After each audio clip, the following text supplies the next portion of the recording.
Meeting a Murderer, Zach Valentine. So julle, in, ek dink het was Februarie 2018, het ek vir Leroux in die tronk gaan kuier by Sun City. Waar hulle noem dit Sun City. Anyways, terwyl ek en Leroux, jy weet, met mekaar praat, ek het myself voorgestel as Fabian se neefie. En ons net soos half gewoond raak om met mekaar te praat, het, jy weet, Zach sy kop by die hokkie ingedruk, nee, soos ek, bah, so. Boe. En om julle idee te gee, weet soos Leroux was hier en Zach se kop was hier. En hy so kind of like, hello. En ek skrik my gat af, want obviously, julle, dis flippin' Zach Valentine. Dis is almal skryf vir hierdie flippin' moordenaar in die koerante.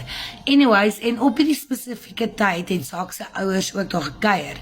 En Zach sê so kind of, jy weet vir Leroux, hoorie, gaan groet my male, en Leroux gaan na die hokkie toe waar Zach se ouers sit, en Zach kom sit daar waar ek is.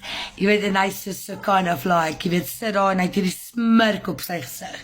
En hy kyk my so, en hy vertel my van sy mes collection, en ewe skielik vra hy vir my, maar hy kyk my so in die oë, en hy sê, is hierdie nie die meest fascinating storie wat jy in jou lewe geskryf het nie.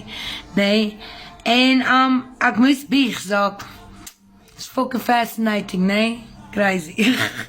Anyways, dis my experience met Zach, wat ek ook oor hom kan vertel, is hy's baie soft-spoken, so baie sag en ordentlik, maar nie die goeie soort nie, ek praat van creepy sag, creepy, hy's so rustig, like jy wonder, skrik wakker, Zach.